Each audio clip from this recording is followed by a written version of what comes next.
And then I think of Schopenhauer, and it's like, okay, it's, you know, do you know if he actually thought or believed his dad was a suicide? I think it was rumored to be a suicide. Right. So you know, I don't know whether he believed. What he thought about I don't actually know whether curious. he believed it. Right, but he certainly heard. I'm certain that Schopenhauer was aware that some people said his dad's death was a suicide. Right. I don't know what he believed personally about it. Right. I could see him not really get in a very real sense. Again, if I can see Schopenhauer like Nietzsche saw him, at least to whatever degrees I can, it's like I could see him in a very real sense not giving a damn.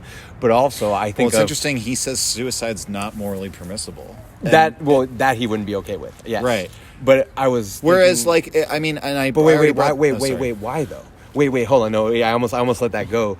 Because then it's like, well, what's the big deal, man? You know, right? Well, you're the one who's making such a big deal about this in the first place. If it's so painful and if it's so bad, because I think he genuinely believes life, like the world as will continue on regardless of whether you exist or not. Like in a very real sense, in like a Buddhist world, you're just going to get reincarnated into something else. Could be unless fun. you. Well, right. Well, that's tiger. That's the thing. Is like, so if you put like the difference between Nietzsche and Schopenhauer in Buddhist terms, if somebody is actually familiar with Buddhism, it's hilariously easy to explain to them the difference. You just tell them, well, Nietzsche is pro samsara. Right. He's let Maya spin the illusion, right? Yeah, he's like, yeah, I am for Maya, I'm for Mara, the god of death, I'm for all of that. Right. Now, granted, he has his and to be clear, I guess there are distinctions in, like, so much of Buddhism isn't original. It's actually in a lot of it. Well, here's the funniest thing, because the Buddha himself was not a Hindu, right? He was a completely different clan. Right. They had their own. They believed in snake people and shit, like very different than a lot of Hindu belief. And they, if I'm not mistaken, they were considered dirty amongst the Hindus. So by the time you have more modern schools of Buddhism that have all these things, you see that like Buddhism and Indian culture both exist in contraposition to each other, because within Hinduism, remember they said, okay, we'll take the Buddha, but he's going to be we can take the Buddha if he's the 13th avatar of Vishnu. Right. And Buddhism's like, yeah, we'll take the Hindu deities if they bow down to the Dharma, you know? Right. So ultimately they're just illusory beings or whatever. Yes. Yeah. But, you know, sorry, getting sidetracked, it's like, trust me, this stuff has fascinated me for a very long time. Back to the Schopenhauer aspect of, it is, well, right. So that's almost the tale that's hard to catch. He believes in rebirth, but not from like a cosmological religious thing. I think it's just that he thinks if the world as it really is as will, and your individual life, the world as material. The world as you see it in your individual life is just this representation through the sense organs. That reality just exists insofar as you exist, but if you cease to exist, that's just you temporarily blinking out of existence. Like the will is still there. And since that is what everything is. Right. That's the driving. It's right? undivided. That's the engine in this train?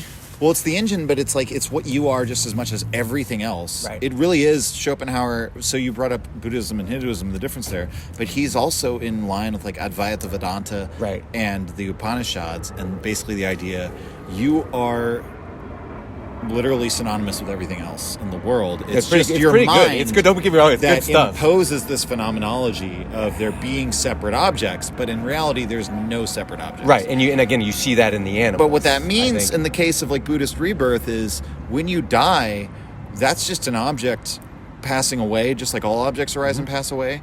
But since you're part of everything else, you're going to continue on willing.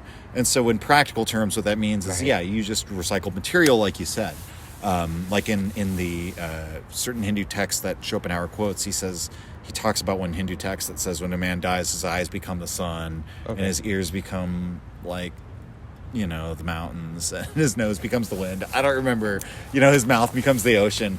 Like all of your senses merge with everything else. It's quite the vision, is it not? Like I don't know if I've heard to the degrees that a lot of our modern stories are retellings or old tellings of old stories. It's like, that's pretty good, in terms of a cosmology and a mythos.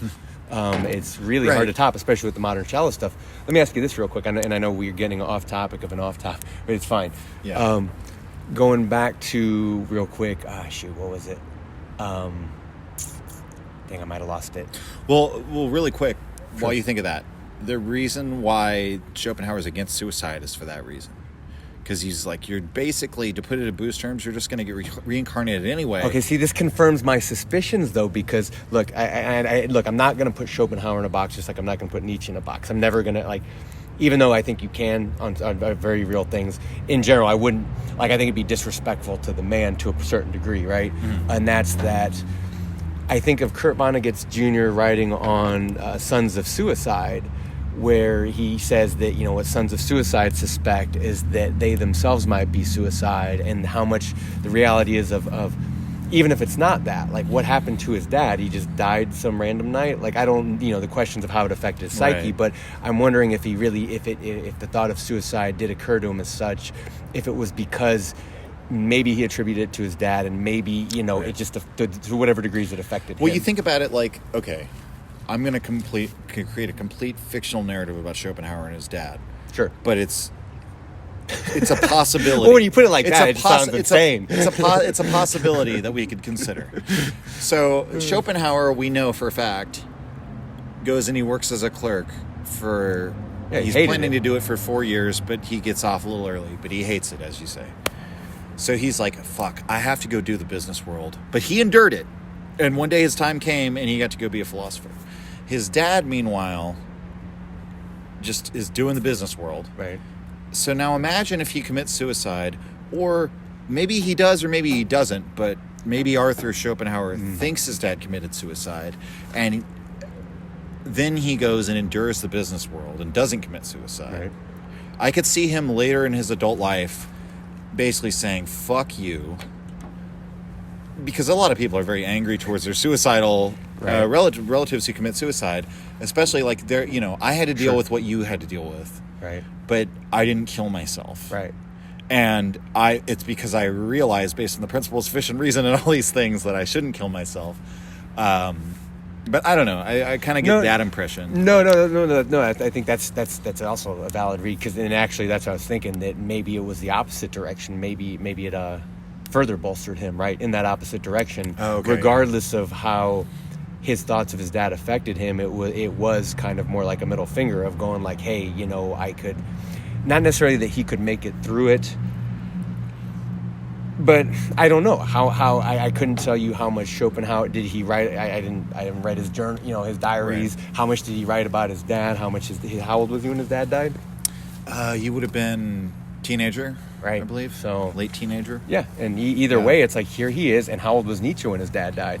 5 or 6. Jesus. And then he was stuck. And then he was stuck with his sister and his mother, who, by all accounts, weren't like the most like I don't know functional or healthy family you could have, I suppose. Or maybe they had their own fantasy of what the ideal family in Germany might look like. Yeah. Well, I don't know. I wonder what they must have thought of Nietzsche. I mean, oh, you think they were impressed with him? Probably. Well, probably to some extent, but also he must have been seen as something of a weirdo as well once he started going to live by himself, like left the university, went to live by himself. Oh, yeah, and to the degrees that, I don't know, I think, the way culture was much stricter even back in his time. It's easy to take that for granted, right? That despite him being able to say what he said, I think because I think part of why he got away with this because he wasn't crude and he was very elegant and all these other things, right?